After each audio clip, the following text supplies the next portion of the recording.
Hello మామా bros, welcome to my channel Bhanu's world. Thumbnail చూసారు కదా, మరి ఇంకా సోదెందుకు, let's get into the video. మనకి 2 వెబ్సైట్స్ అయితే ఉన్నాయి. జస్ట్ 1 క్లిక్ తో బ్యాక్గ్రౌండ్ అరెస్ట్ చేసుకోవచ్చు ఈజీగా. దానికోసం ఫస్ట్ క్రోమ్ లోకి వెళ్ళండి. క్రోమ్ లోకి వెళ్ళిన తర్వాత సెర్చ్ బార్ లోకి వెళ్ళి బీజీ రిమూవ్ అని టైప్ చేయండి. దీని లింక్ నేను వెబ్సైట్ లింక్ డిస్క్రిప్షన్ లో ఇస్తాను. క్లిక్ చేస్తే మీరు డైరెక్ట్ గా వెబ్సైట్ ఓపెన్ అయిపోతుంది. ఫస్ట్ కనిపిస్తుంది కదా రిమూవ్ బ్యాక్గ్రౌండ్ అని, దాని మీద క్లిక్ చేస్తే లోడ్ తీసుకొని అప్లోడ్ ఇమేజ్ అని వస్తుంది. అప్లోడ్ ఇమేజ్ మీద క్లిక్ చేస్తే మన గ్యాలరీలో ఉన్న పిక్స్ ఓపెన్ అవుతాయి. ఏదైతే మీరు అరెస్ట్ చేయాలనుకుంటున్నారో ఆ పిక్ సెలెక్ట్ చేసుకోండి. ఆటోమేటిక్ గా బ్యాక్గ్రౌండ్ రిమూవ్ అయిపోతుంది. కింద డౌన్లోడ్ సింబల్ ఉంది కదా, ఆ సింబల్ క్లిక్ చేస్తే 2 ఆప్షన్స్ వస్తాయి. ఫస్ట్ సింబల్ క్లిక్ చేసుకున్న అది ఫ్రీ మనకి, సెకండ్ అయితే మనీ పే చేయాలి.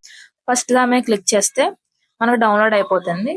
ఓపెన్ చేసి చూసుకోండి, ఈజీగా రిమూవ్ అయిపోతుంది. సేమ్ ఇలానే సెకండ్ వెబ్సైట్ కూడా చెప్తాను. దానికోసం సెర్చ్ బార్ లోకి వెళ్ళి రిమూవల్ ఏఐ అని టైప్ చేయండి. దీని లింక్ కూడా నేను డిస్క్రిప్షన్ లో ప్రొవైడ్ చేస్తాను, ఒకసారి చెక్ చేయండి. బ్యాక్గ్రౌండ్ రిమూవ్ అని వచ్చింది కదా, దాన్ని క్లిక్ చేస్తే సేమ్ ఇందాక అప్లోడ్ ఇమేజ్ అని వస్తుంది. సేమ్ ఏ పిక్ అయితే అరెస్ట్ చేయాలనుకున్నా ఇమేజ్ సెలెక్ట్ చేసుకోండి. ఇది కొంచెం లోడ్ తీసుకొని రిజల్ట్ అయితే వస్తుంది, వెయిట్ చేయండి. దీనికి కూడా 2 ఆప్షన్స్ వచ్చినాయి కదా, డౌన్లోడ్ అండ్ డౌన్లోడ్ హెచ్డి.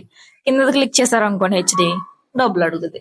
మనకి ఎందుకు, ఫ్రీగా వచ్చేదాన్ని ఫ్రీగా చేసుకుందాం. సో ఫస్ట్ డౌన్లోడ్ ఉంది కదా, అది క్లిక్ చేస్తే డౌన్లోడ్ అయిపోతుంది. చూసారు కదా, మనం ఎంతో ఈజీగా ఈ 2 వెబ్సైట్ యూజ్ చేసుకొని బ్యాక్గ్రౌండ్ అయితే అరెస్ట్ చేసుకోవచ్చు. సో ఈ వీడియో కనుక మీకు యూజ్ అయితే లైక్ చేయండి, కామెంట్ చేయండి, షేర్ చేయండి. అలాగే ఇలాంటి మరిన్ని ఎడిటింగ్ టిప్స్ కోసం బానుస్ వరల్డ్ సబ్స్క్రైబ్ చేసుకోండి.